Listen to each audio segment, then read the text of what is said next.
Ici la voix de Benjamin Vincent. Et ici la voix de Fabrice Neumann. Bonjour à toutes et tous. Et oui, bienvenue à chacune et chacun d'entre vous. Pour le 5e épisode des Voix de la Tech du vendredi 25 octobre 2024.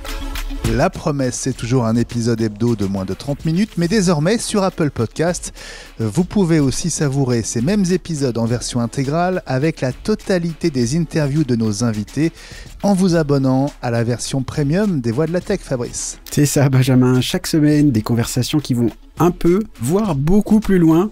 On a des fois des invités qui sont assez bavards, en plus de nous, mais qui sont toujours aussi passionnants, et j'espère que nous le sommes aussi. En tout cas, c'est le même concept, le même sommaire, les mêmes voix, avec des interviews donc en version intégrale. Et un prix tout doux, 2,99 € par mois, avec 3 jours d'essai gratuits sur Apple Podcast donc, et on travaille sur un abonnement premium équivalent sur Spotify. Alors au programme cette semaine, Microsoft et Apple, vous les connaissez, ces deux géants de la tech qui sortent les pagaies quand même pour convaincre autour de leur stratégie dans le domaine de l'intelligence artificielle. Oui, dans une dizaine de minutes, vous entendrez Satya Nadella, le CEO de Microsoft, dont la tournée sur l'IA faisait escale cette semaine à Paris, mais aussi Craig Federighi, le grand Manitou des systèmes d'exploitation chez Apple. Lui est en mission désamorçage alors que les premiers morceaux d'Apple Intelligence sont attendus sans doute lundi dans la version 18.1 d'iOS et encore aux États-Unis seulement. Ce sera juste avant de rejoindre l'un des co-signataires d'une lettre ouverte au patron d'Apple, Tim Cook. Pierre Devoise, c'est le directeur général adjoint d'Alliance Digitale. Il va nous expliquer pourquoi les professionnels du marketing digital sont à la fois inquiets et en colère même face à Distraction Control, une des nouveautés du système pour l'iPhone et pour le Mac. Et tout de suite, Fabrice, c'est l'un des acteurs emblématiques de l'Internet en France qu'on reçoit dans les Voix de la Tech. Alors, il a découvert l'informatique avec Unix il y a presque 45 ans, je ne sais pas si je peux le dire. Je crois que ça l'a un peu marqué. Ouais. En 97, il commence à accompagner un certain Netscape, dont on est beaucoup à avoir utilisé le navigateur pour découvrir le web. Et puis la suite, c'est toi qui la raconte, Fabrice. Et oui, parce qu'en 2003, il continue. Il crée la branche européenne de la fondation Mozilla. Mozilla qui quittera en 2015, donc quand même une belle période. Et puis à ce moment-là, il est déjà membre du Conseil national du numérique. Avec un peu moins de 2 ans ensuite chez Quant, il rejoint Scaleway. Et depuis 1 an, il est chez Octo Technologies. Voilà. Absolument. Et avec autant d'indices, je crois qu'à Question pour un champion ou à Qui veut gagner des millions, j'aurais touché le pactole, c'est sûr, puisqu'il s'agit de Tristan Nitto. Bonjour Tristan. Bonjour, moi j'aurais attendu un nom en latin, tu sais, genre dinosaure, quoi, parce que c'est Dinosaurus internetus ou quelque chose comme ça, tu vois. Mais pas du tout, pas du tout. Alors, donc Tristan, tu es aujourd'hui directeur associé commun numérique et anthropocène chez Octo Technologies. Je suis sûr que tu vas nous expliquer ce qui se cache derrière cette appellation. Mais je ne veux pas oublier non plus que tu es le créateur de l'Octévert, un podcast qui parle de climat, de numérique et qui file la pêche. Voilà. Alors, est-ce qu'il y aurait un lien entre les deux déjà ? Ah ben complètement. Alors filer la pêche, je sais pas, mais oui, entre climat et numérique, indéniablement, c'est la partie anthropocène de mon titre. Hein. L'anthropocène, c'est un âge géologique pour l'instant encore imaginaire, c'est-à-dire qu'il n'y a pas de certitude scientifique qu'on est dans l'anthropocène, mais l'idée de l'anthropocène, c'est qu'en fait, on est dans la période géologique où le truc qui change le plus l'environnement et les écosystèmes, c'est l'humain. Et c'est l'idée que ça transporte, c'est qu'en fait, aujourd'hui, le monde est en train d'être bouleversé par l'activité humaine et pas forcément en bien. Voilà, c'est ça la notion d'anthropocène. Alors du coup, plus spécifiquement, ça fait longtemps que tu défends une informatique qui est donc créée par l'humain, évidemment, une informatique plus responsable, plus écologique même. J'ai envie de te demander, depuis que tu as commencé à vraiment t'y intéresser et si on compare à ça, à la situation actuelle, est-ce que tu dirais qu'on a fait des progrès ou pas ? Oui, alors ça c'est absolument indéniable. On a fait de gros progrès et le truc c'est ça suffit absolument pas. Est-ce que tu vois le verre à moitié plein ou à moitié vide, mais en tout cas il n'est pas plein. Bon, Tristan, est-ce qu'on peut commencer par dire, je te pose la question, tu n'as rien contre l'IA? Alors c'est compliqué. C'est compliqué. Parce que, alors, déjà, moi, donc, comme tu l'as dit en intro, enfin, vous l'avez dit en intro, je suis un vieil informaticien. Et donc, moi, j'avoue que je suis très impressionné, et ce depuis des années, par ce que peut faire l'IA. Je me souviens d'une époque, je pense que je devais être, je sais pas, chez Quant, donc dans 2018. Je crois que c'est à ce moment-là que Facebook, est devenu Meta, a commencé à montrer qu'ils arrivaient à avoir un logiciel, en l'occurrence donc une IA, qui analysait des images et faisait la description d'une image. Et si tu veux, quand comme moi, tu as fait de l'assembleur et du C, et que tu vois le genre d'objet que tu manipules avec un ordinateur, et là tu te dis, mais en fait, le truc, il voit, entre guillemets, tu vois. Et c'est mind-blowing, ça t'explose la tête. Ah non, mais en fait, c'est comme s'il avait des yeux, sauf qu'il n'a pas des yeux. Et en fait, il dit, ça, ce sont des joueurs de foot. On voyait même pas le ballon. Et tu te rends compte qu'en fait, quelques requêtes ChatGPT, c'est 1 demi-litre d'eau que tu fais évaporer. C'est te dire la puissance électrique dont tu as besoin. tu fais bouillir jusqu'à ce que ça disparaisse, tu vois. Rien que pour faire tourner les GPU. Et ça, ton utilisation, c'est rien par rapport, c'est ce qu'on appelle l'inférence, l'utilisation, mais par rapport à l'entraînement, c'est ridicule. Parce qu'en fait, l'entraînement de ChatGPT, c'est pendant des mois, tu fais mouliner à fond des fermes entières de GPU, des hangars entiers remplis de GPU. Donc, tu as des dizaines de millions de cartes qui sont entassées, qui chauffent à mort et qui consomment de l'électricité, et donc qui consomment de l'eau. Et tout ça, pour avoir des résultats qui sont pas forcément meilleurs que ce que fait Google, sachant que Google, quand même, c'est quelque chose de très, très, très compliqué. Et ça, c'est du genre 10 fois moins que l'IA, quoi. Donc, faire plus d'IA, c'est pas une solution. Comment on fait, Tristan, pour consommer mieux, et donc moins avec l'IA? Ça dépend. Ça dépend. La meilleure façon de faire, c'est de pas faire. C'est-à-dire que, en fait, la plupart du temps, on n'a pas besoin, tu vois. Genre, l'utilisation de l'IA qu'on propose aujourd'hui, c'est résumer des emails, ou bien saisissez juste un bullet point et puis il va vous faire l'email qui va bien derrière. Moi, le dernier truc qu'on m'a proposé, c'est « Ah, c'est trop génial, regardez, il y a une IA qui va écrire les posts LinkedIn à votre place. C'est comme si, tu vois, tu vas à la salle, mais tu viens avec un transpalette à la salle de gym pour soulever la fonte à la place. Alors, c'est sûr, la fonte est soulevée, mais au final, tu n'as quand même pas appris à faire l'exercice, tu vois. Bon, alors, tu le sais, quand on parle d'OpenAI aujourd'hui, Microsoft n'est jamais très très loin. Alors, lui n'était plus venu à Paris, en tout cas officiellement, depuis Vivatech en 2018.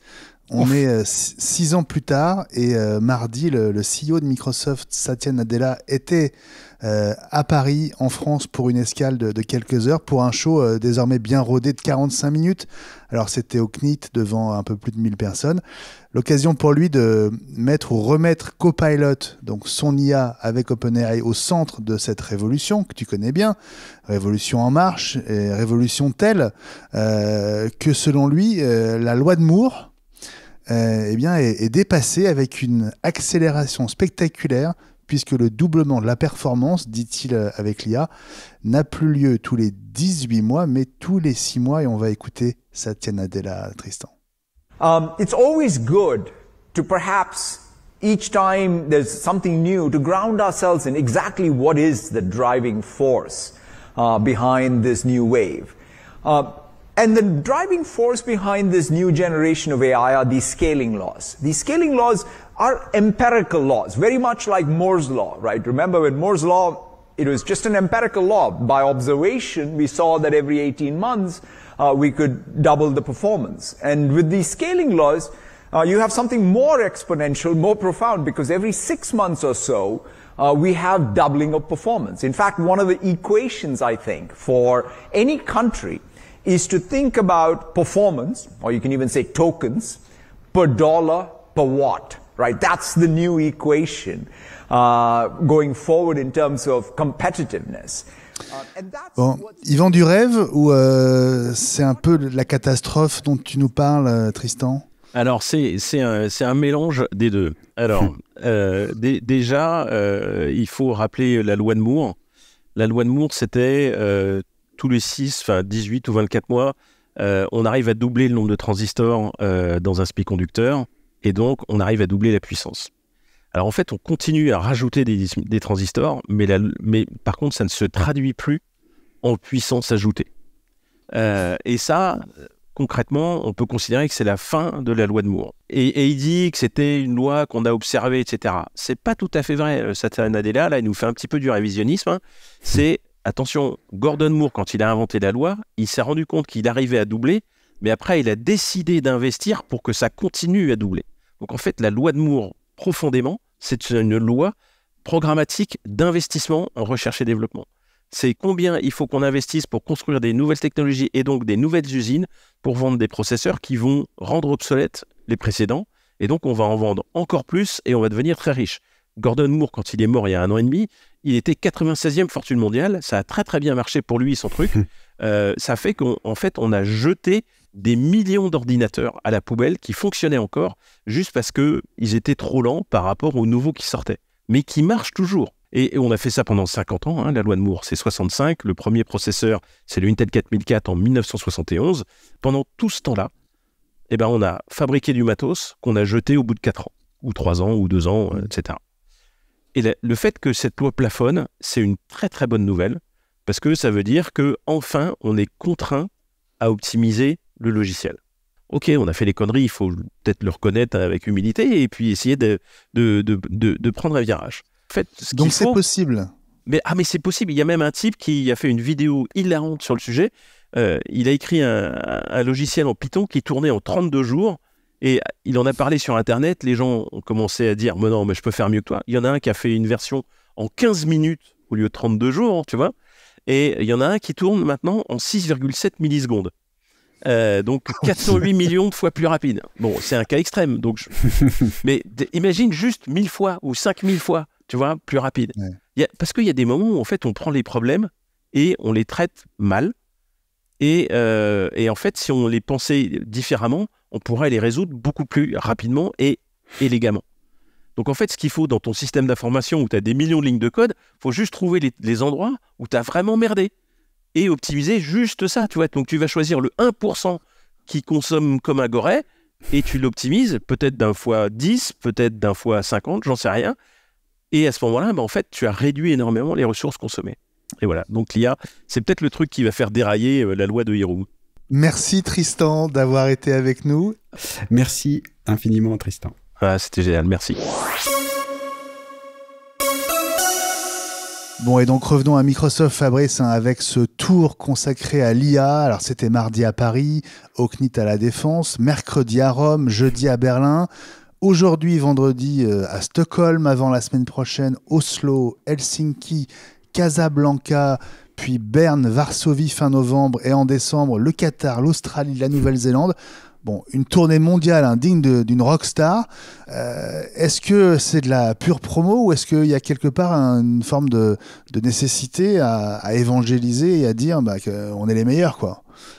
Je pense qu'il y a un peu de ça. Il semble évident, et notamment avec tout ce que tu as décrit comme voyage de Satya Nadella, que même pour Microsoft, c'est difficile de se faire une place dans l'IA.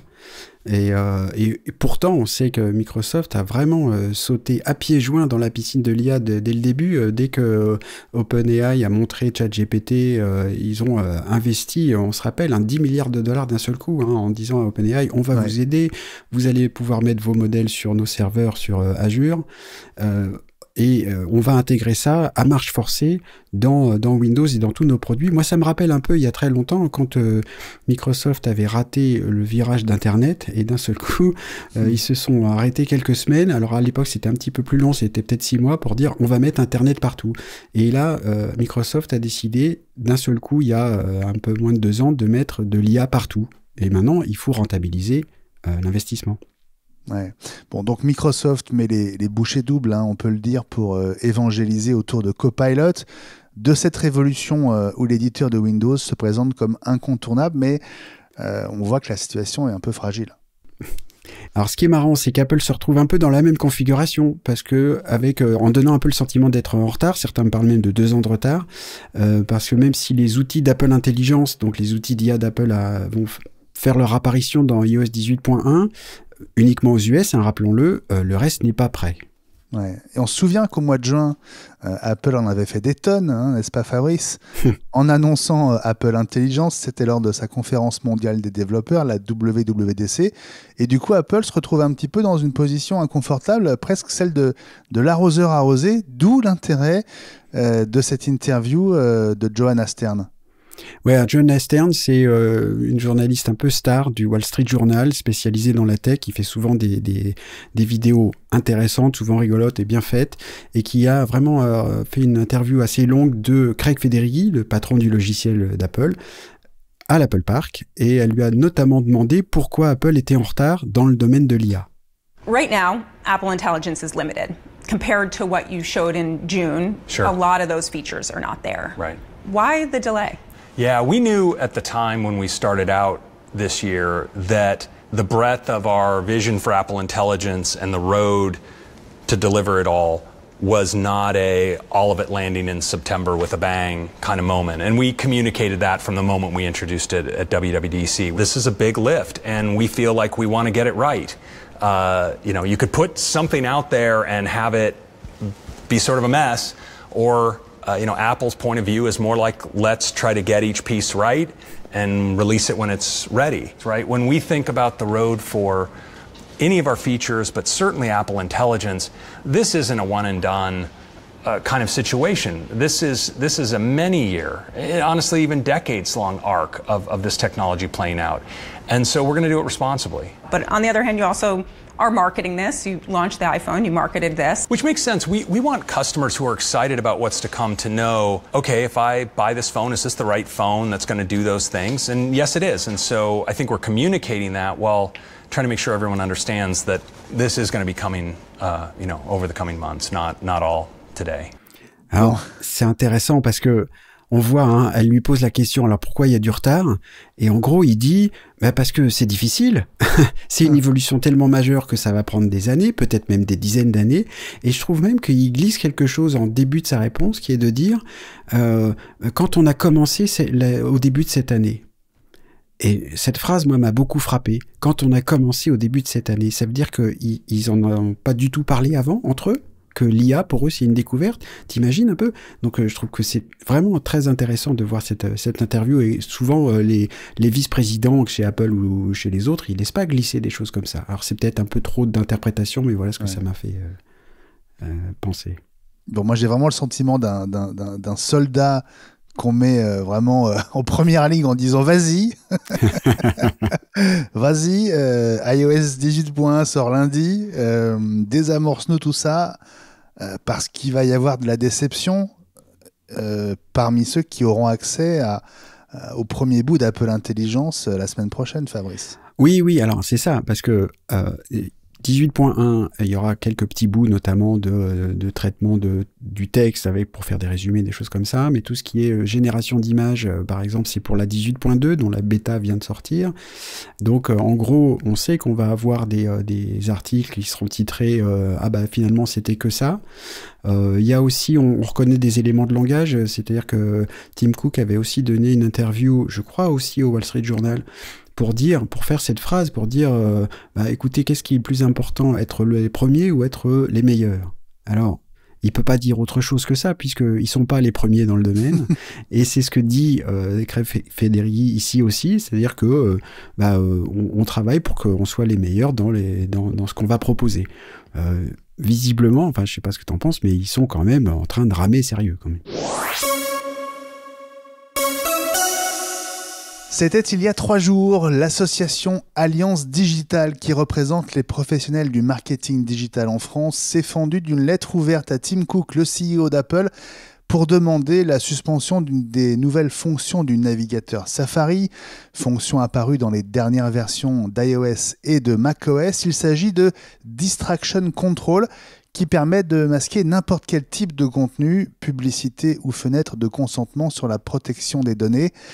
Bonjour Pierre Devoise. Bonjour Benjamin, bonjour Fabrice.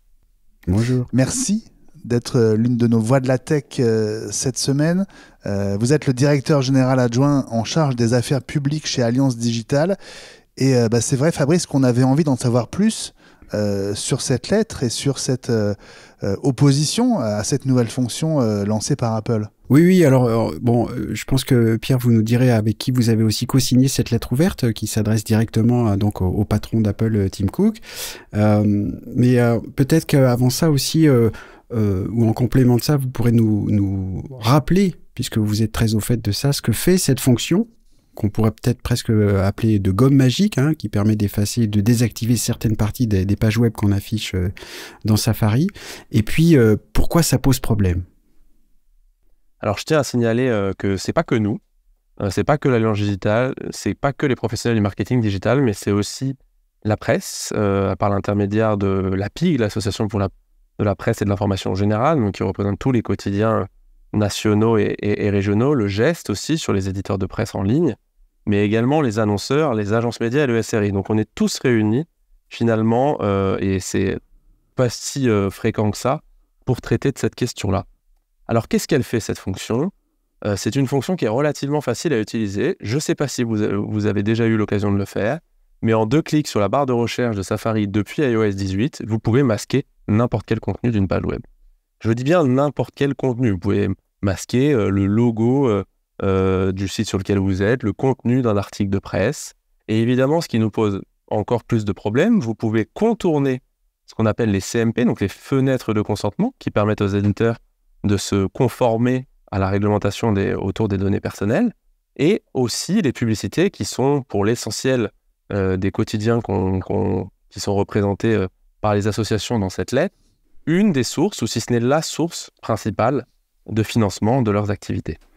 Alors, j'aurais envie de réagir à ça en demandant pourquoi s'adresser à Apple spécifiquement, voire uniquement, alors qu'il y a des bloqueurs de pub qui existent depuis tant d'années, sous forme d'extension par exemple pour les navigateurs, et qui sont utilisés de plus en plus. Je crois qu'une étude récente a montré que plus de 50% des internautes américains avaient installé une extension de blocage de publicité. Alors pourquoi maintenant ? Alors le fait que des adblockers existent et qu'ils soient de plus en plus utilisés, alors moi j'avais pas ce chiffre, j'avais plutôt 30% en tête, ça ne veut pas dire que c'est une bonne chose. Ce qu'on reproche à Apple, c'est qu'Apple, par sa position dominante, et notamment le fait que ce soit le second navigateur le plus utilisé sur Internet, a une responsabilité. Et finalement, Apple Distraction Control, c'est pas un acte isolé d'Apple.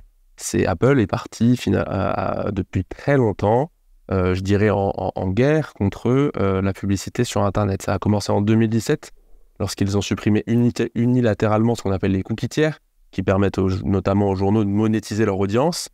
Il y a eu récemment également en 2021 ce qu'on appelle Apple App Tracking Transparency, pour lequel l'Alliance Digitale a déposé il y a près de 3 ans une plainte devant l'autorité de la concurrence. Et désormais, il y a Apple Distraction Control. Donc on pense que tout ça, évidemment, ce n'est pas fin, et que ça fait partie d'une stratégie d'Apple qui vise, dans un discours marketing qu'on connaît très bien, à dire que ces produits sont le meilleur pour la vie privée et qu'il faut absolument les utiliser pour ça. C'est leur argument finalement principal ces dernières années. Et donc, ce qui change par rapport à un adblocker, c'est que déjà, en plus, c'est relativement pernicieux. Apple va dire à tout le monde que ce n'est pas un adblocker parce que ça n'a fait que masquer les contenus. Mais finalement, c'est la même chose. Et lorsqu'une publicité va être délivrée sur le site internet et qu'elle va être masquée par l'utilisateur, en fait, ce sera presque comme une impression qui sera non visible. Et donc, l'annonceur va payer pour une impression que l'utilisateur n'aura quasi jamais vue. Donc, c'est aussi cette question-là qu'on souhaite traiter et qu'on veut éviter que Apple n'aille plus loin. Parce que notre théorie, c'est que ce n'est que le début et que ce qu'on a pu apercevoir dans nos tests, c'est-à-dire l'utilisateur le fait de façon proactive, deviendrait progressivement automatisé, ce qui poserait un problème bien plus important que celui qu'on connaît aujourd'hui. Donc c'est aussi en anticipation de ce qu'on perçoit comme les projets d'Apple et des rumeurs aussi qui ont cours sur Internet. Donc, si je comprends bien, Pierre Devoise, entre guillemets, la défense d'Apple, vous n'y croyez pas. Quelles sont, selon vous, les intentions réelles de Tim Cook avec ces technologies qui sont des empêchements pour vous, en fait ? Alors, Tim Cook, je ne sais pas, je ne veux pas lui faire un procès d'intention.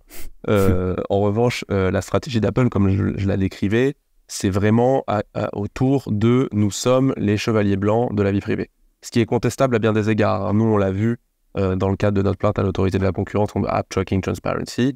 Vous avez Apple qui fait de la publicité comme n'importe quel acteur de la publicité, avec des données qui sont identifiables, granulaires sur les utilisateurs. Donc c'est aussi, nous, ce qu'on cherche à dénoncer, c'est une forme de double discours. Et par ailleurs, d'un point de vue stratégique, ce qu'on observe chez Apple, c'est que leur vente de devices, qui est finalement au départ, et même encore aujourd'hui, leur principale source de financement, est de plus en plus, entre guillemets, plus stable. En tout cas, n'augmente plus suffisamment. Et là où Apple fait de plus en plus d'argent, c'est sur la vente de services, et notamment liés à l'App Store. Et évidemment, Safari fait partie des applications les plus, et si ce n'est la plus populaire d'Apple, et ça fait partie d'une stratégie pour attirer des utilisateurs du navigateur Chrome, par exemple, puisque c'est le dominant, vers Safari. Et ça, c'est très important dans la stratégie d'écosystème fermé d'Apple, qui est vraiment leur caractéristique, finalement, la plus singulière depuis qu'ils existent. Vous parlez de position dominante d'Apple. Est-ce que pour vous, ça se rapproche d'une forme de pratique anticoncurrentielle qui viserait à privilégier ses propres outils marketing ? Ça fait partie des choses qu'on étudie. Évidemment, c'est une très bonne question. Apple, il a une régie publicitaire qui est sur l'App Store, ce qu'on appelle Apple Search Ads, qui permet, lorsque vous faites une recherche sur l'App Store, d'avoir des suggestions qui sont en fait des publicités. Si vous cherchez Le Figaro, vous aurez Le Figaro et vous aurez peut-être un autre journal qui va venir en haut, qui aura payé pour être là. Évidemment, ces publicités, vous ne pouvez pas les supprimer. Vous ne pouvez pas les masquer, contrairement à ce que vous pouvez faire sur le web. Donc, est-ce que ça peut faire l'objet d'une pratique qu'on aurait plutôt tendance à caractériser comme du self-referencing en droit de la concurrence ? Peut-être.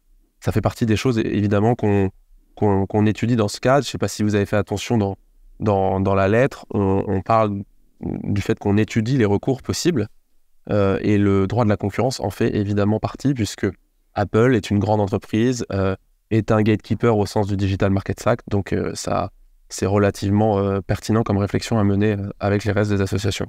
Pierre Devoise, c'est la deuxième fois que vous écrivez à Tim Cook, puisque vous aviez déjà adressé une lettre au mois de mai, je crois, au moment où cette fonction était encore à l'état de projet.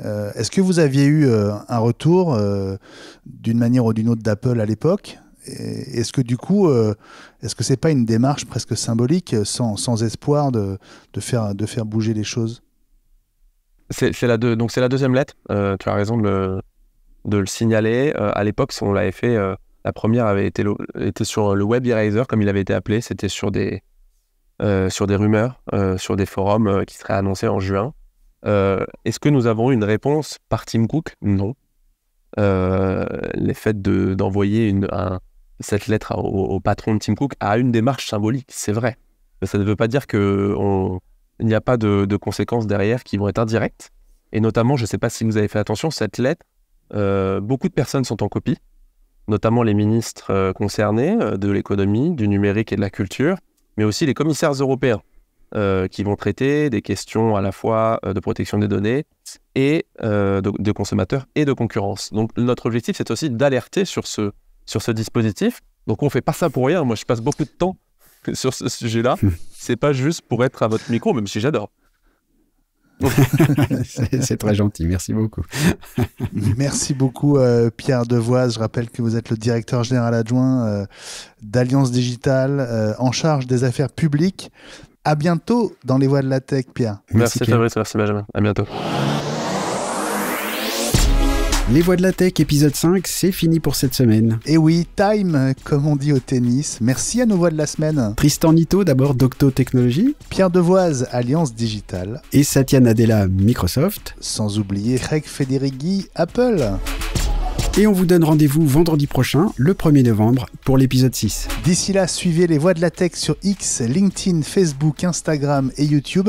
Et aussi sur le site lesvoixdelatech.com où vous trouvez tous les liens pour vous abonner au podcast. Et si vous êtes sur Apple Podcast, n'hésitez pas à écrire un commentaire et à nous mettre une note 5 étoiles qui donnera envie à d'autres de faire comme vous, écouter les voix de la tech. Enfin, si 30 minutes c'est trop court, on vous rappelle que les épisodes en version intégrale sont désormais disponibles sur Apple Podcast pour 2,99 € par mois. Alors abonnez-vous. Salut à toutes et tous. Salut et à vendredi prochain.